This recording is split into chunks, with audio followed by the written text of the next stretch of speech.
On va avoir un petit message comme quoi on enregistre. Et on va commencer tout de suite. Du coup, je vous partage mon écran.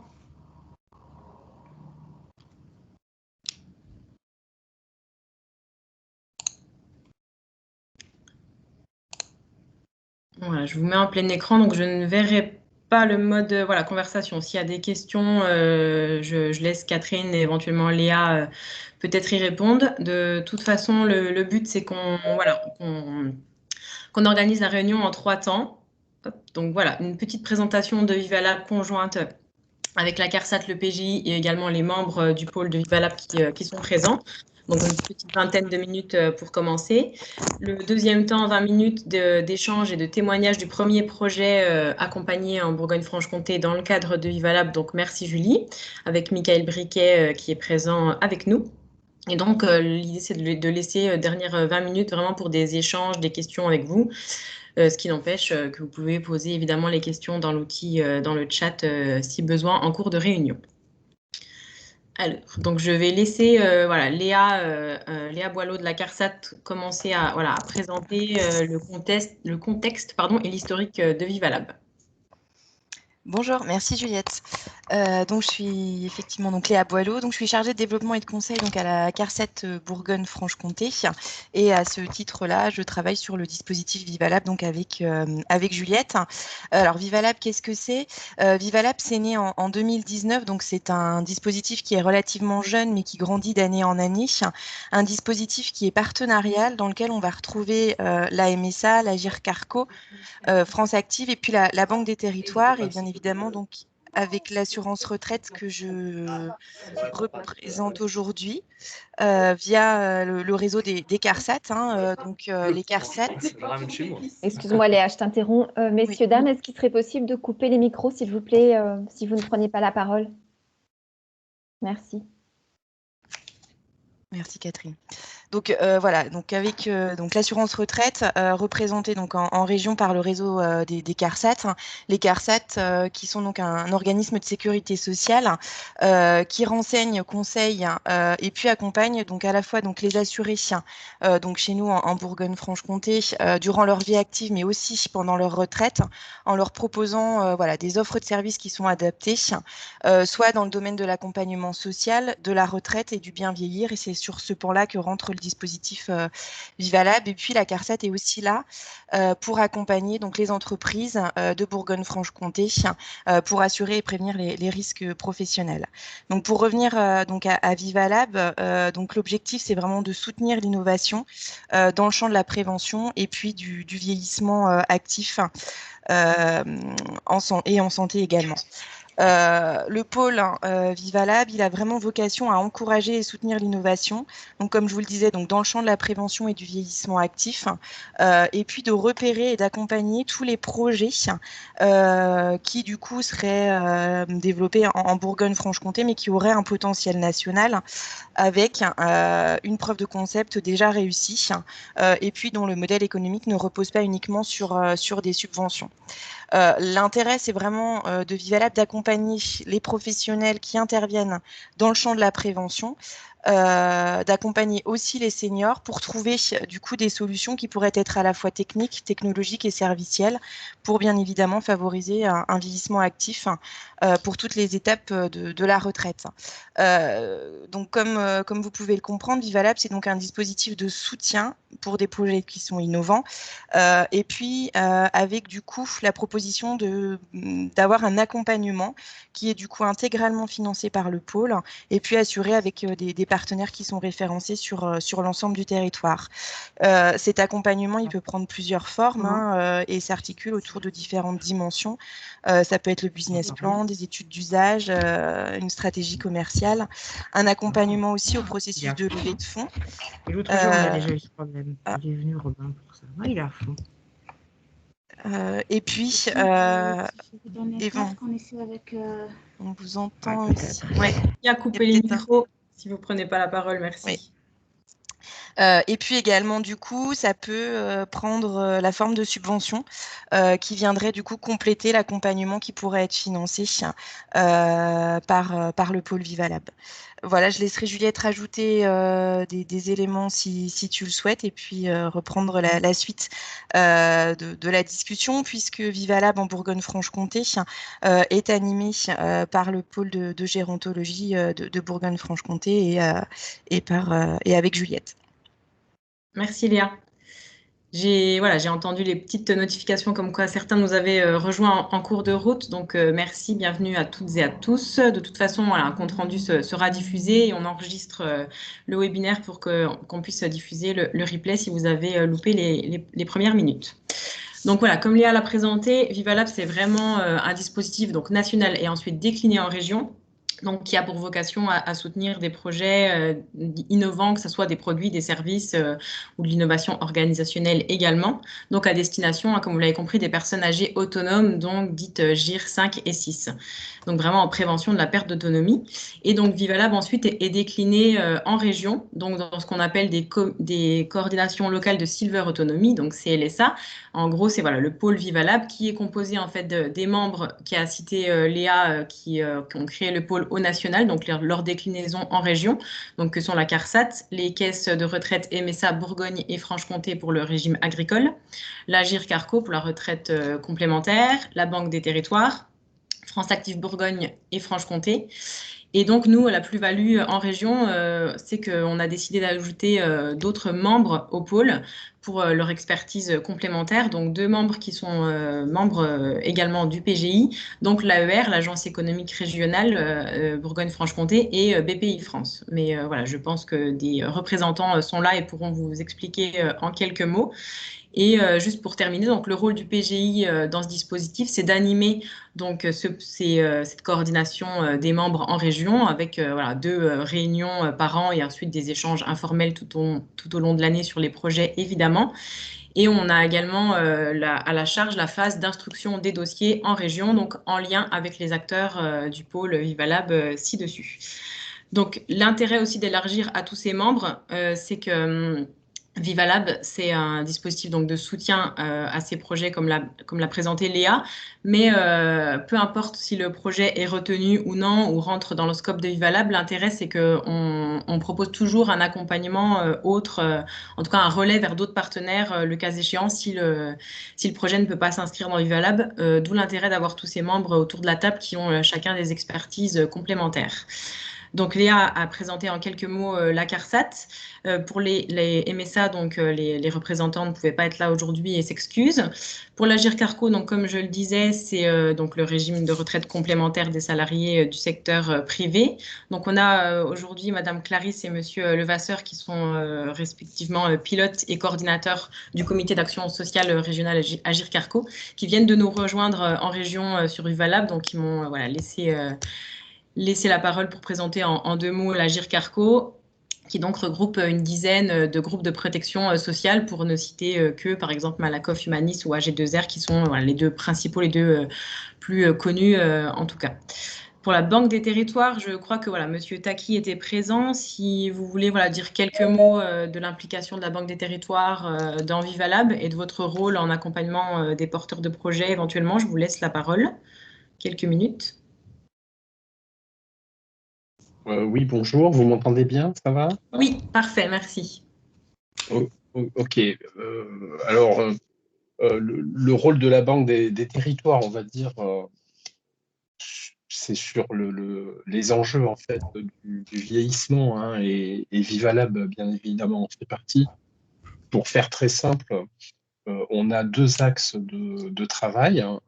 C'est la question de l'hébergement des personnes âgées. Et donc là, c'est un métier, on va dire, historique de la Caisse des dépôts, hein, sur le financement d'infrastructures et de logements. Et puis, il y a un sujet sur lequel on travaille, on va dire, plus activement et de façon un petit peu plus récente. Et c'est là où on a un champ de collaboration avec vous, hein, dans le cadre de Vivalab. C'est sur les approches innovantes et qui intègrent en fait un impact social et territorial. Et donc, ça peut être effectivement des projets d'entreprise, mais ça rentre, on va dire, dans le groupe Caisse des dépôts, plutôt dans le champ d'intervention de BPI France. Mais on ne ferme pas la porte, effectivement, à de possibles investissements dans des innovations on dire, à fort potentiel. Et si je devais donner un exemple, puisqu'on a pas mal communiqué dessus, c'est en Auvergne-Rhône-Alpes, on a investi dans une société coopérative qui développe en fait des viagers avec une dimension sociale et solidaire. Voilà un petit peu au-delà du numérique, du digital, des solutions nouvelles auxquelles on peut s'intéresser. Parfait. Merci beaucoup, Monsieur Taki. Je vous en prie. Alors, pour France Active, normalement, Madame Dechambeau était également présente. Voilà, je ne sais pas si vous êtes connectée. Si oui, je vous laisse la parole, pareil, quelques minutes pour expliquer l'investissement de France Active au sein de Vivalab.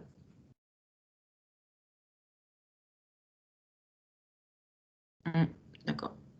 Je ne sais pas si Madame Dechambeau, du coup, est connectée. Donc, bon, c'est pas grave. Je ne crois pas, Juliette. Ouais. Je ne crois pas. Du coup, Je ne vois pas non plus, Juliette. Ok, bon, désolée du coup pour le rater. France Active, donc, qui s'implique dans le soutien notamment aux porteurs de projets associatifs et de l'économie sociale et solidaire. Donc l'AER, l'Agence économique régionale, Béatrice Joly est connectée. Je vous ai vu au démarrage de la réunion. Est-ce que voilà, je peux vous laisser dire 2 mots de votre implication au sein de Vivalab, s'il vous plaît? Oui, merci. Bonjour à tous. Donc Béatrice Joly, je suis chef de projet en charge de la filière santé au niveau de l'Agence économique régionale.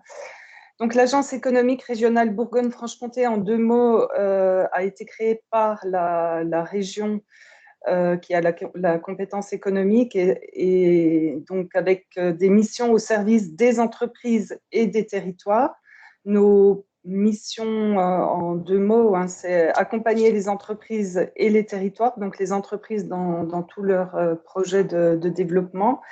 C'est soutenir et développer l'innovation et soutenir et développer l'innovation.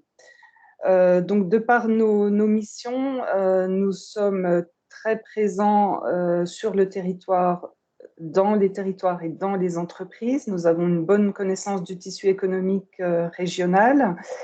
Nous sommes interconnectés avec l'ensemble des partenaires du développement économique, donc la région, la BPI, les différents clusters, les pôles de compétitivité, etc. Et donc, compte tenu de ces missions, il était tout à fait naturel pour nous de répondre positivement à l'invitation du PGI de participer à ce dispositif régional Vivalab, puisqu'il s'agit là d'un dispositif en plus au service du développement des entreprises. L'autre intérêt, c'est peut-être aussi de faire prendre conscience aux entreprises que le segment des personnes âgées à domicile et plus globalement la silver economy, eh bien, c'est une source de développement pour les entreprises et potentiellement également de chiffre d'affaires pour elles. Donc voilà, nous sommes très, très contents de participer à ce dispositif régional. Merci beaucoup, Béatrice. Et donc, pour terminer, donc, sur le rôle de BPI France, je ne sais pas si Emmanuel est connecté, je ne l'ai pas vu. Oui, je suis là, bon Juliette. Bonjour Parfait, à tous. merci. Je te laisse la parole. Rapidement, donc au niveau de BPI France, donc la mission de la Banque publique d'investissement, c'est avant tout d'accompagner et de financer les activités économiques au sens large. Et donc, à ce titre, on a différents outils. Donc, ça passe par des outils comme l'international, la garantie de prêts bancaires, le haut de bilan, le financement classique. Et aussi, on a un très très gros axe accompagnement des entreprises innovantes qu'on assure, alors avec des budgets soit de l'État, soit de la région, de collectivité. On est vraiment en mission de service public pour aider les entreprises dans les phases à risque. Donc, ce qu'on appelle les phases à risque dans l'innovation, c'est la partie financement des prototypes ou de démonstrateurs qui permettent de faire ce qu'on appelle des preuves de concept. Et donc, on a des outils adaptés pour ces phases à risque, que ce soit d'ailleurs sur des startups ou des entreprises déjà matures qui veulent se diversifier, se repositionner. Et nous, on voit vraiment un très gros intérêt à collaborer avec Vivalab pour pouvoir éveiller un peu nos clients très rapidement sur les aspects marché et les leviers d'accès au marché. Et c'est vrai que le marché, la silver economy a des très grandes spécificités. Et donc, il faut pouvoir prendre en compte ces spécificités, l'aspect acceptabilité, l'aspect voilà, social, l'aspect réglementaire, et de travailler avec des acteurs de la santé qui sont présents dans le pôle Vivalab. C'est une grande richesse. Et donc, nous, on apprécie toute cette phase d'expertise amont, puisqu'on part du principe que le financement n'est pas l'unique solution pour faire avancer les projets. Il faut aussi de l'accompagnement. Et donc, on apprécie cet accompagnement sur Vivalab. Voilà. Parfait, bah, merci beaucoup. Merci à toutes et tous pour votre prise de parole et pour votre implication dans Vivalab. Donc, comme vous le voyez, le pôle a vraiment des membres voilà, divers et variés qui permettent, nous, d'avoir déjà une expertise sur les projets qu'on instruit, qu'on va instruire en éligibilité et les candidatures qu'on reçoit, mais également, comme je disais, d'être en relais pour accompagner ou soutenir les projets, que ce soit en complément d'un accompagnement Vivalab, mais que ce soit également quand les projets ne peuvent pas rentrer dans le cadre ou alors sont instruits mais ne sont pas acceptés au niveau national. Donc, ça nous permet vraiment d'avoir cet aspect réseau qui est intéressant pour les porteurs de projets qui nous sollicitent. Et donc, pour terminer sur la présentation, avant de laisser la parole à Monsieur Briquet pour aller voilà, plus concrètement dans le détail de ce qu'apporte Vivalab. Donc, la façon de candidater, donc soit vous pouvez directement vous faire candidater sur le site de Vivalab, il y a un petit onglet voilà, candidater, ou alors directement ensuite auprès du PGI ou de l'un des membres, sachant que quand vous candidatez sur le site, de toute façon, le message nous est retransféré par la suite. Donc vraiment, l'intérêt, c'est également que les dossiers sont étudiés au fil de l'eau. Il n'y a pas de date d'ouverture et de fermeture comme un appel à projet classique, on va dire. Il y a une première phase de diagnostic d'éligibilité qui se fait en région par le PGI accompagné par les membres du pôle Vivalab que vous avez découvert juste avant. Le dossier ensuite est présenté le cas échéant au Bureau national du Vivalab, donc qui est la même instance mais au niveau national. Et si le projet est jugé voilà, pertinent, il y a une autre phase de diagnostic plus poussé sur le plan stratégique et financier pour après valider ou non le plan d'accompagnement définitif. Donc, ça permet vraiment que le national étudie tous les dossiers qui remontent des régions pour vraiment soutenir des projets innovants et ne pas soutenir, par exemple, deux fois le même projet dans deux régions. Hop, donc, je vous propose peut-être de passer voilà, directement la parole à Monsieur Briquet. Alors, sauf s'il y a vraiment des questions, sachant que l'intervention de Monsieur Briquet déjà pourra compléter et peut-être répondre à certaines questions. Donc voilà, à moins qu'il y ait eu déjà des questions dans le chat. Voilà, sinon... J'ai pas vu de questions, Juliette, dans le chat, à moins qu'il y en ait Parfait. maintenant, éventuellement. J'en vois pas non plus. Eh ben, je vous propose du coup de laisser la parole à Monsieur Briquet. Je partage votre support. Bonjour, je vais prendre le mien si vous voulez bien, Juliette. Parfait, je vous laisse partager votre support et puis voilà, je vous laisse une vingtaine de minutes pour qu'on puisse échanger sur le dossier porté par Merci Julie et puis l'accompagnement dont vous avez bénéficié. Et puis après, comme ça, on pourra passer à une phase plus d'échange, questions avec la salle. C'est à vous. Très bien, je vous remercie. Bonjour à toutes et tous. Je partage l'écran, effectivement. Ça sera comme ça beaucoup plus easy pour tout le monde. C'est bon? Vous voyez bien l'écran, c'est bon? C'est tout bon, ouais. Oui, merci. Parfait, merci. Merci à vous. Donc, effectivement, l'accompagnement Vivalab pour Merci Julie. Donc, je me présente déjà, donc Mickaël Briquet. Déjà, je n'ai pas su écrire correctement mon nom, donc vous allez voir, ma crédibilité est remise en cause, mais bon, je vais essayer d'être sérieux.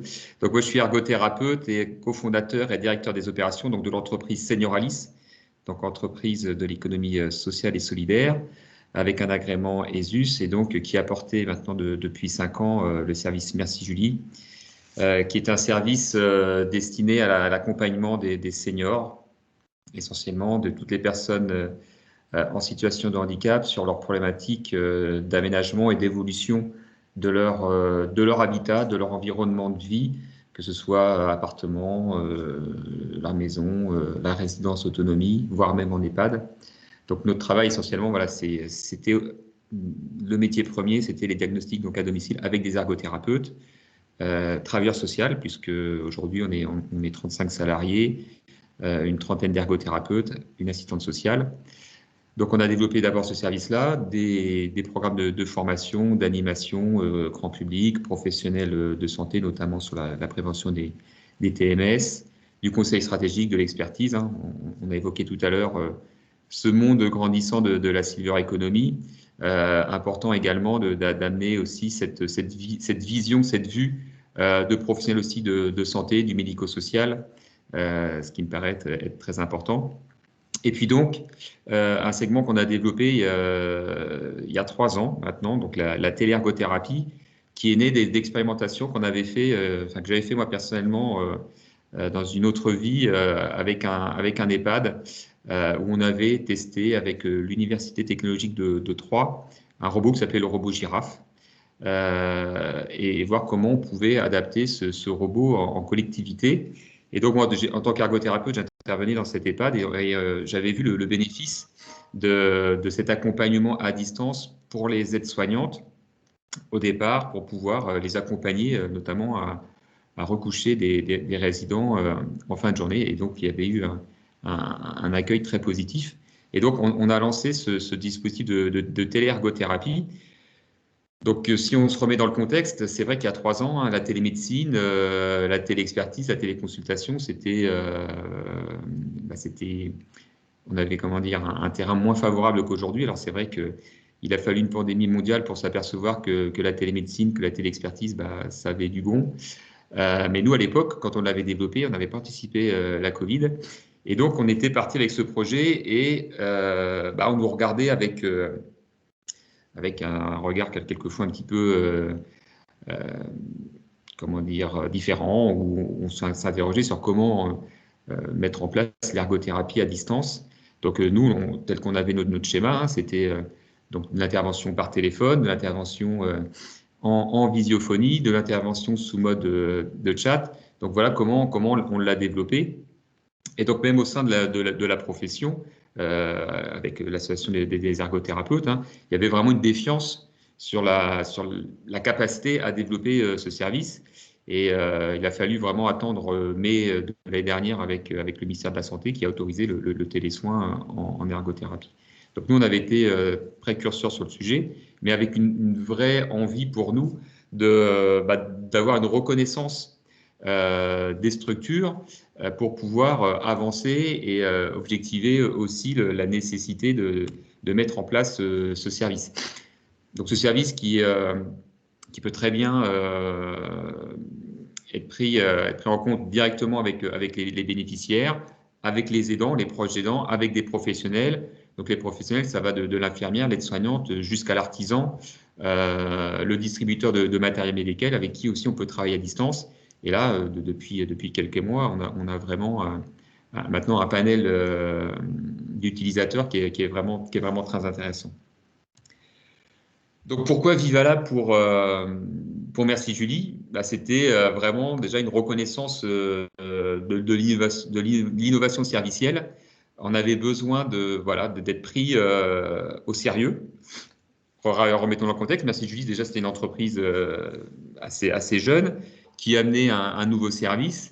Donc voilà, dans un univers médical, médico-social qui est parfois assez conservateur. Donc le fait d'intégrer Vivalab, donc au départ avec ma coordinatrice Manon qui est rentrée en relation avec Juliette du PGI. Donc voilà, on a déposé une première proposition qui a été validée.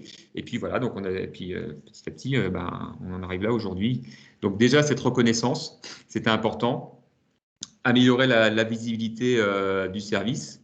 Donc pour nous, déjà la Bourgogne-Franche-Comté, historiquement, c'était avec l'Île-de-France, ça a été la région où on a pu se développer en premier. Donc c'était important aussi de pouvoir intervenir sur cette grande région. Donc pouvoir communiquer. Donc c'est sûr que quand on met le logo Vivalab sur toutes nos communications, c'est important. Ça nous a aussi crédibilisé auprès de l'Agir Carco, par exemple, puisque ça nous a ouvert ensuite quelques portes pour avancer et discuter. Et là, en 2021, on a des très gros projets, notamment portés par Malakoff Humanis au sein du groupe. Et puis, ça a aussi été la nécessité pour nous de faire un test à grande échelle, puisque jusque-là, on était des petits artisans, hein, on avait notre outil qu'on développait, on avait des petites phases d'expérimentation. On a travaillé avec un bailleur HLM notamment en Seine-Maritime. Voilà, on avait un ou deux départements avec qui on commençait à développer le produit, mais voilà, mais c'était pas vraiment à grande échelle. Et de pouvoir expérimenter depuis maintenant quelques mois, notamment avec la CARSAT Bourgogne-Franche-Comté sur des sorties d'hospitalisation, voilà, ça a commencé à amener vraiment une volumétrie de contacts qui était très importante. Donc voilà, donc pour nous, c'était essentiel de pouvoir déposer ce dossier et d'être accompagné dans Vivalab. Donc pour nous, qu'est-ce que ça a apporté? C'est quoi Vivalab pour Merci Julie? Déjà, ça a été un accompagnement stratégique sur la commercialisation de l'offre. Donc là, on a été accompagné donc, par le CIUS, donc le Centre d'innovation et d'usage en santé, donc, qui est basé à Nice. Donc, nous, on a eu notre notification Vivalab en mars dernier. Donc voilà, vous pouvez imaginer que dans le contexte qu'on a tous vécu, ça n'a pas été le plus simple. Donc on a quand même réussi à travailler avec eux à distance et puis avancer quand même sur la communication, sur la stratégie commerciale. Donc voilà, ça a été le premier travail qui a été fait, c'était avec le CIUS. Ensuite, on a été accompagné par le cabinet Kimso sur la mesure d'impact social. Donc concrètement, comment ça s'est passé? On a été formé en interne par le cabinet. Donc on a formé deux personnes de Merci Julie pour pouvoir, au final, être formé à la mesure d'impact social, puisque l'impact social, il va se mesurer en interne. Donc, c'est-à-dire on a des outils, on a un process, et à nous, au fil du temps, de pouvoir mesurer cet impact. Donc le cabinet Kimso a fait une première mesure de la structure Merci Julie.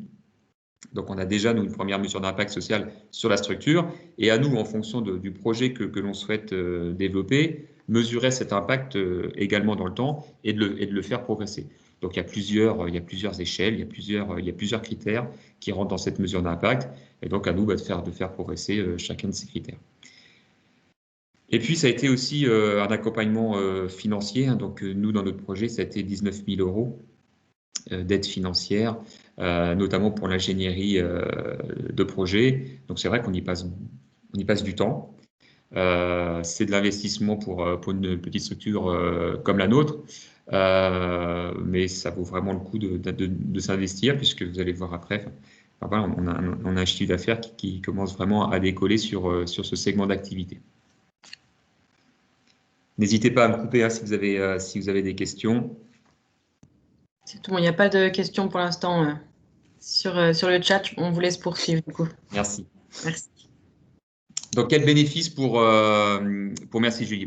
Déjà, en premier lieu, ça a été un accélérateur pour développer ce service, cette offre, puisqu'aujourd'hui, on a de nombreux partenaires publics, parapublics, privés, des grands, des petits. Voilà, en premier lieu, la CARSAT Bourgogne-Franche-Comté. Je vous l'ai dit, on travaille sur un gros projet d'accompagnement des seniors en sortie d'hospitalisation, alors notamment dans cette période Covid, où vous savez que les durées d'hospitalisation sont encore restreintes, et donc on a tendance à renvoyer au domicile des seniors sans grande préparation. Et donc ça nous permet de les appeler quelques jours après leur entrée dans leur domicile pour pouvoir les accompagner sur des problématiques d'aménagement de leur habitat, mise en place des techniques, de l'éducation thérapeutique et aussi quelques conseils sur de la rééducation. On travaille avec des départements comme la Seine-Saint-Denis, le Val-de-Marne, où là, pareil, on a mis en place ce projet. Alors, en Seine-Saint-Denis, vraiment direct avec les particuliers, et sur le Val-de-Marne, plutôt sur le versant des professionnels, donc des professionnels de SAD, de SIAD, chose qu'on va aussi faire avec Malakoff Humanis à partir du printemps, également avec des professionnels de SAD et SIAD, pour essayer de les acculturer à l'utilisation de l'outil de téléexpertise et de voir comment on peut accompagner leurs bénéficiaires, leurs patients, en ergothérapie à distance. Donc on l'a déjà testé, ça fonctionne bien. Alors bon, il y a toujours des freins. À partir du moment où on met en place des technologies, le premier des freins, c'est que déjà les équipes soient équipées d'un smartphone. Et ce n'est pas le cas encore partout, mais bon, encore une fois, ça progresse. On est en 2021, les choses évoluent quand même. On travaille avec des bailleurs HLM, des petits distributeurs, des PSDM, avec qui on fait de la téléexpertise, notamment sur le positionnement, où on accompagne ces distributeurs sur le choix du matériel, sur le réglage des fauteuils roulants électriques, par exemple. Donc là, c'est vraiment très technique. Donc là, moi, dans mon équipe, j'ai 2 ergothérapeutes qui sont spécialisés sur le positionnement et donc qui accompagnent à distance le distributeur dans le choix du matériel. Donc voilà, là encore une fois, c'est quelque chose de très technique, de très précis. Ça ne règle pas toutes les situations. Hein, il y a aussi des freins à la téléexpertise. Hein, quand on voit qu'on ne peut pas régler les choses à distance, on réoriente vers une clinique de positionnement, vers le centre de rééducation. On travaille avec des assureurs, notamment Allianz, où on fait des premiers bilans à distance avant d'objectiver une intervention à domicile.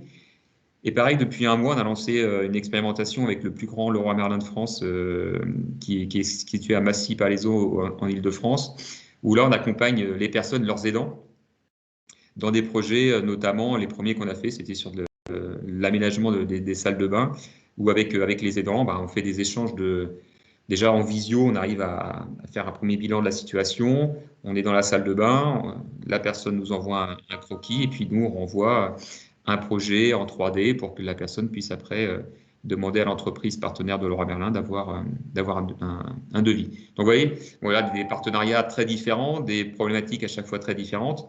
Mais voilà, enfin, là encore, on s'est crédibilisé. Maintenant, ces acteurs-là nous font confiance. Encore une fois, hein, le tampon Vivalab sur les présentations, c'est un vrai gage. Et ça nous a fait vraiment décoller, avec une augmentation du chiffre d'affaires sur le segment d'activité qui a plus que doublé. Là, déjà, sur le premier trimestre, on a déjà un chiffre d'affaires signé de 140 000 €. Donc, pour nous, c'est quand même non négligeable. Donc, ça décolle et on a encore des projets qui sont en cours de développement, des reconductions de projets. Donc, j'ai envie de dire qu'on n'est plus dans des phases expérimentales. On est vraiment dans des choses qui s'inscrivent dans le temps. Donc, pour moi, on a fini la phase expérimentale et on est vraiment dans quelque chose maintenant qui doit se pérenniser. Alors, évidemment, le contexte sanitaire a aussi favorisé le déploiement. On est d'accord. Alors, qu'est-ce qui a été le plus favorable de Vivalab, du Covid, de notre capacité, nous, internes aussi, à se développer? Voilà, c'est un tout. C'est clair que, en tout cas, aujourd'hui, là, on ne pensait jamais être là où on est il y a encore 2 ans. Donc, c'est vraiment été un vrai accélérateur. Ça nous a permis aussi de finaliser nos outils. Alors, un petit peu la subvention qu'on a reçue, et puis l'augmentation du chiffre d'affaires qui nous a permis aussi les autres projets qu'on a remportés, notamment avec Malakoff Humanis, hein,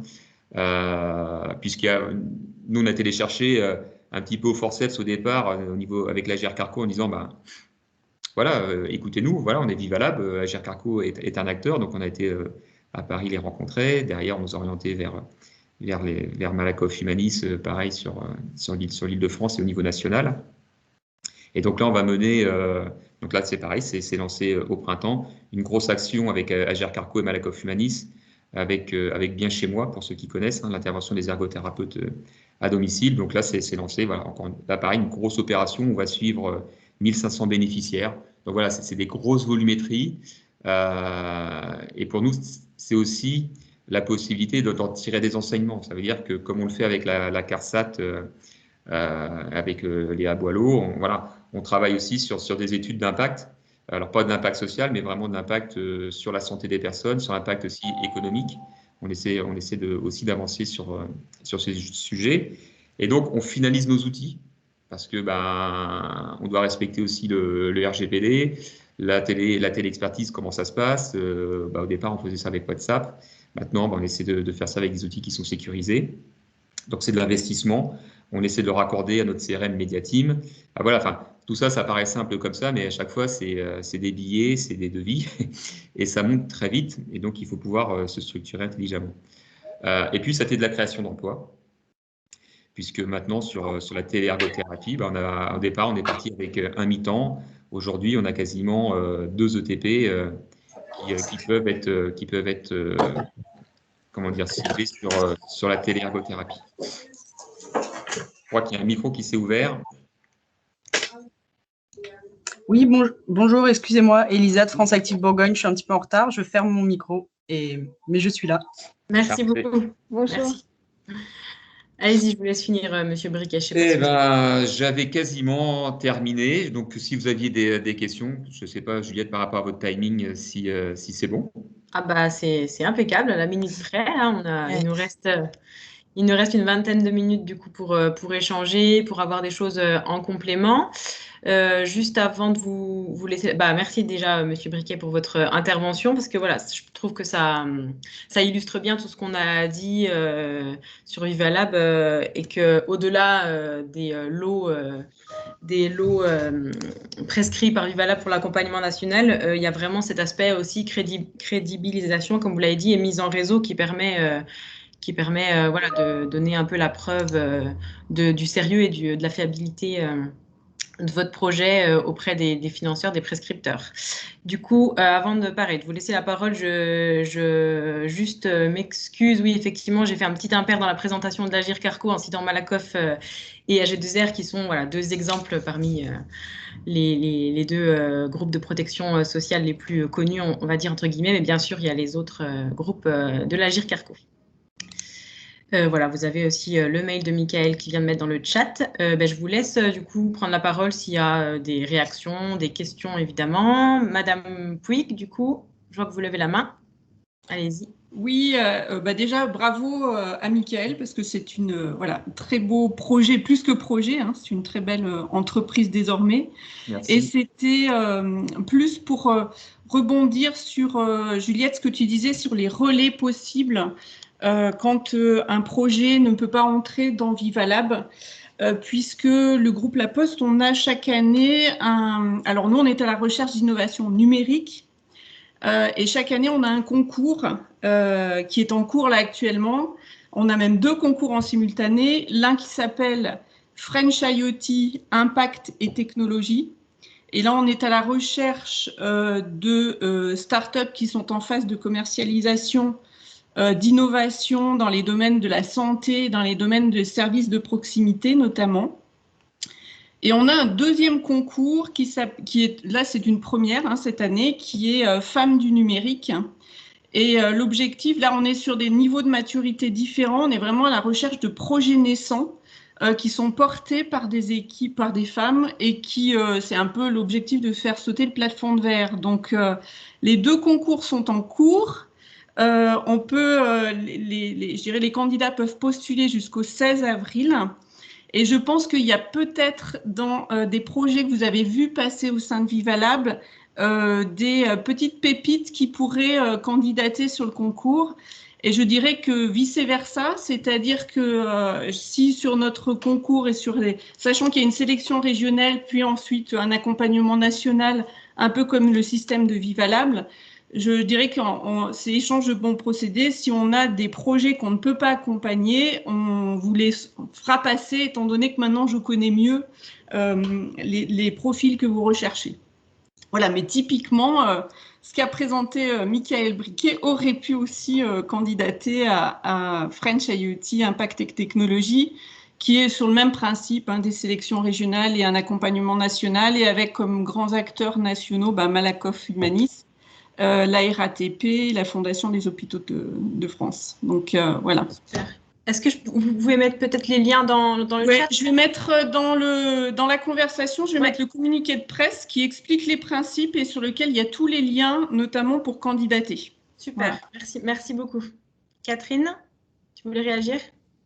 Oui, je voulais remercier Florence pour cette intervention, parce que c'est vraiment l'esprit du dispositif Vivalab d'avoir un collectif de parties prenantes qui, hors scope Vivalab, s'organise pour soutenir les porteurs de projets à travers deux autres dispositifs et d'autres aides.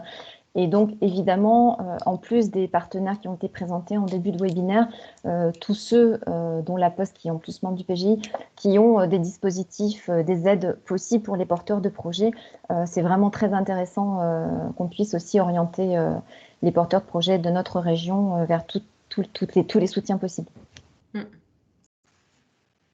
Merci.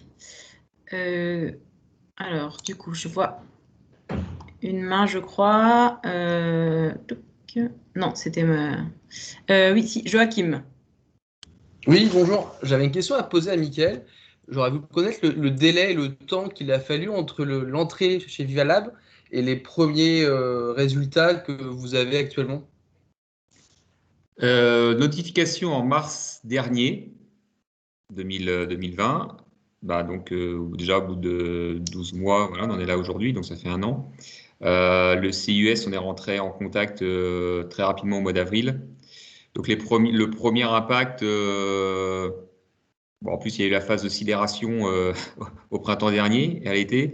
Donc, non, mais dès l'automne, dès la rentrée, on a pu vraiment avancer sur nos projets.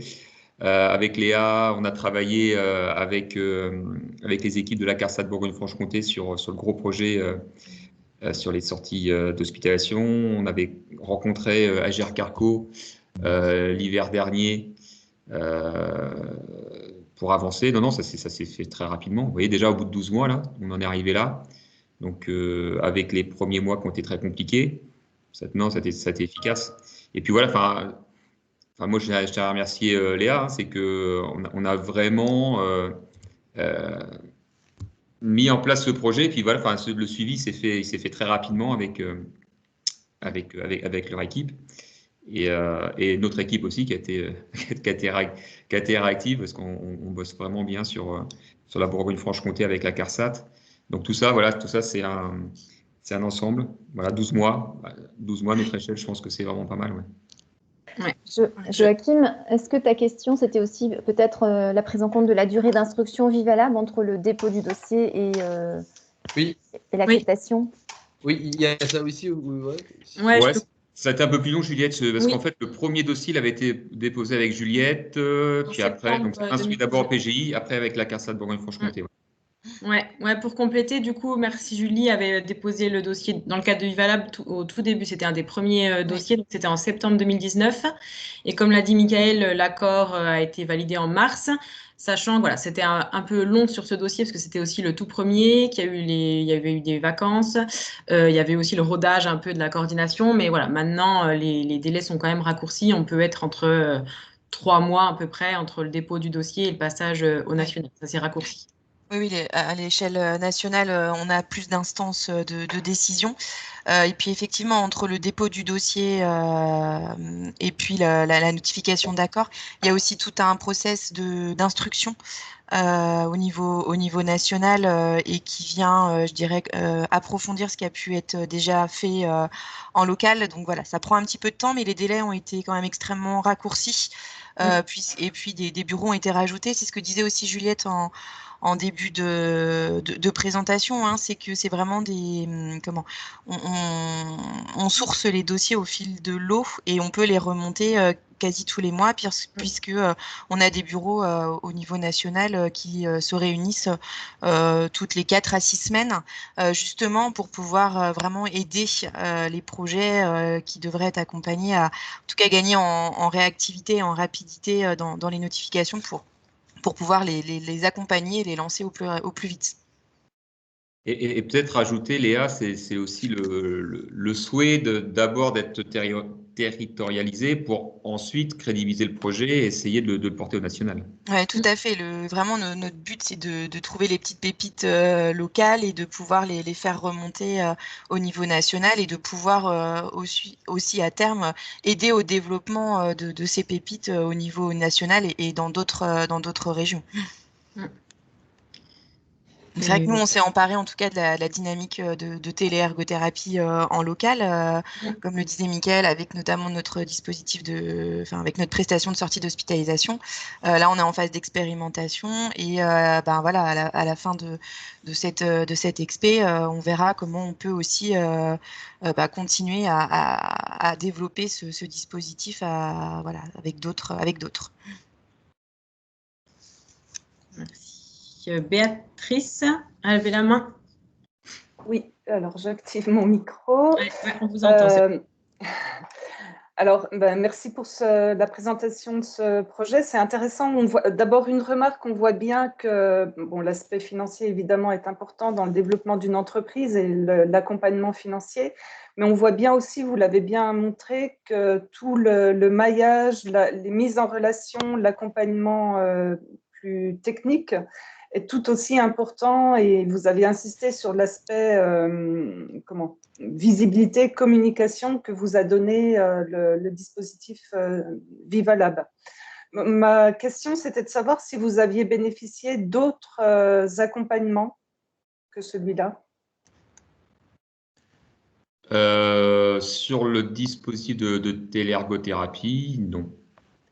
Non. On s'est concentré sur celui-là.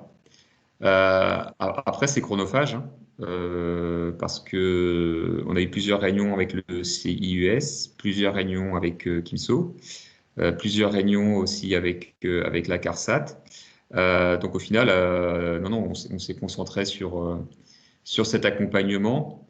Et après, ça nous a aussi suffi pour arriver là où on voulait arriver, en fait. Donc on n'a pas déposé de nouveaux dossiers. J'ai entendu le concours avec la Poste. On n'a pas déposé de nouvelles demandes sur de nouveaux concours. On a estimé de toute façon qu'à un moment donné, on n'était plus forcément non plus éligible. À partir du moment où on avait le label, entre guillemets, VivaLab, on n'était plus forcément non plus considéré comme une start-up naissante.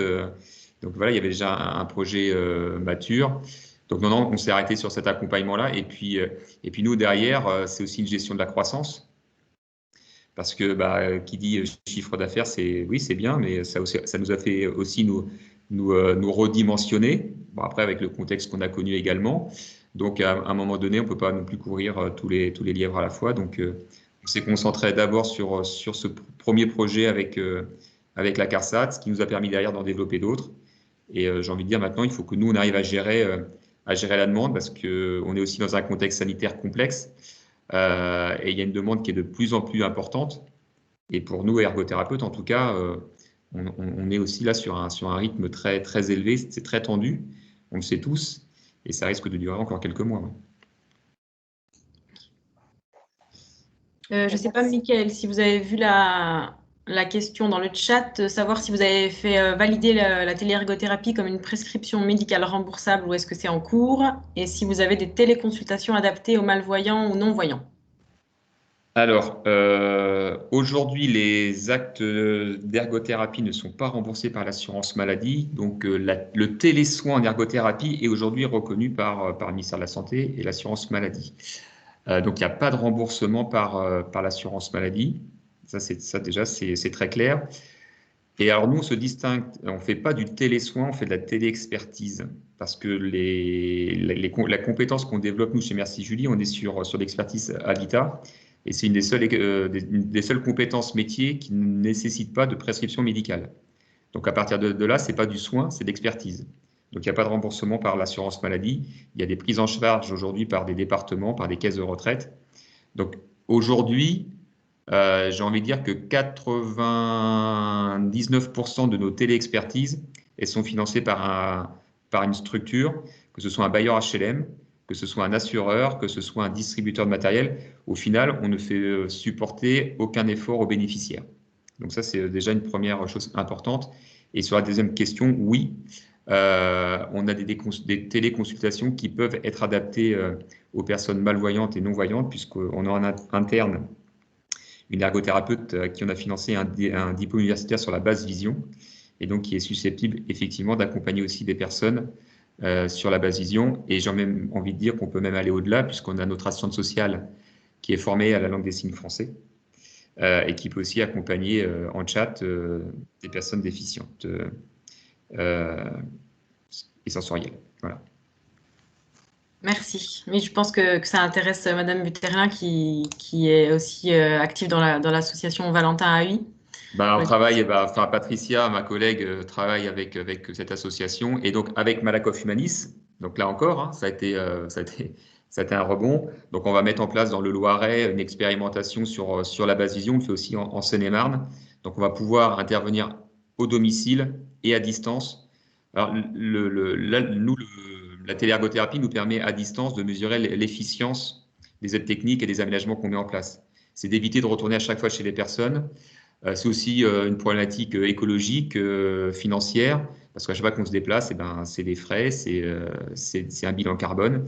Donc la téléexpertise nous permet aussi, nous, de respecter nos engagements écologiques, puisque j'ai quelques collègues qui sont très sensibles. Donc c'est aussi important pour nous. Merci beaucoup. Merci. De rien. Merci. Madame de Chambaud, vous aviez levé la main, mais vous l'avez rebaissée. Je ne sais pas si vous aviez toujours une question. Oui, bonjour. Étant arrivée un petit peu en retard, je m'en excuse. Je voulais en profiter pour réagir un petit peu et prendre quand même l'opportunité de vous présenter France Active Bourgogne. Ou disons le réseau France Active, puisque je parle aussi au nom de nos collègues franc-comtois.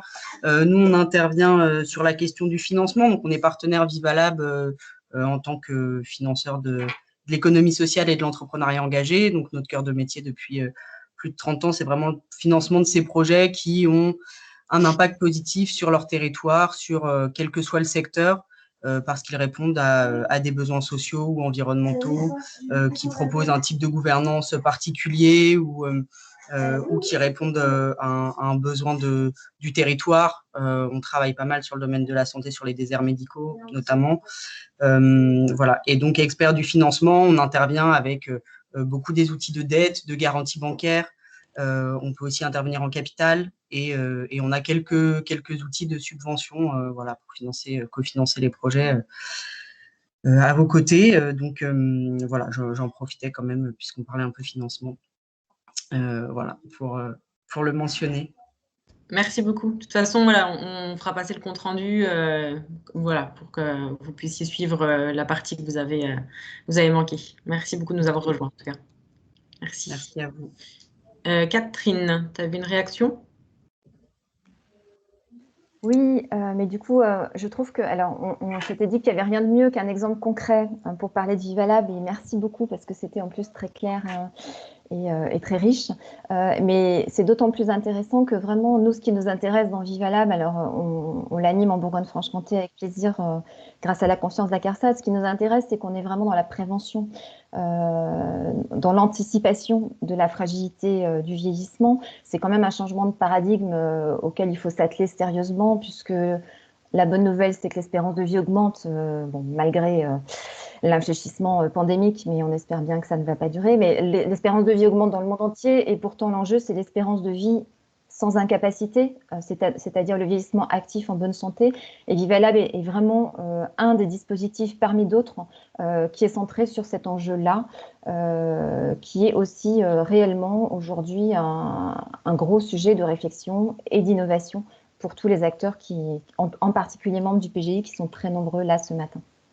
Voilà, donc merci pour ce témoignage, et on espère bien qu'un jour la téléexpertise et un article 51 potentiel permettront de reconnaître, y compris par la sécurité sociale, la dimension de prévention qui a un véritable intérêt en termes de, on va dire, d'intelligence médico-économique et de réduction de dépenses médicales de soins, voilà, aussi. On espère, et on a mené une expérimentation de téléexpertise, notamment avec des SAD, pour faire de la prévention sur les troubles musculo-squelettiques. Et là, on a nos premiers résultats, et vous parliez d'économie pour l'assurance maladie. On a des premiers verbatims qui nous indiquent que des aides à domicile, grâce aux liens qu'on a pu faire ensemble, ont diminué leur consultation de kinésithérapie. voilà, quand on parle d'économie pour l'assurance maladie, effectivement, et moins d'arrêt de travail, donc on est en plein là-dedans. Et ce que vous disiez sur l'avancée en âge, on s'est fait la remarque avec Eger Carco, puisque bien chez moi, c'est pour les 75 ans. Donc, ils relancent là une campagne. On s'est aperçu quand même que les gens qui ont 75 ans cette année, c'est les premiers papy-boomers. Hein. Donc, ça fait des années qu'on entend parler, mais là, on y est. Donc, on est au pied du mur. Donc, les 5 ou 10 prochaines années risquent d'être assez denses. Merci. On peut prendre 1 ou 2 minutes pour prendre d'autres réactions, questions, si besoin.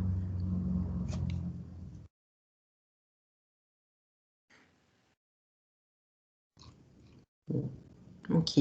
J'espère que c'est parce qu'on a été clair et pertinent dans ce cas-là.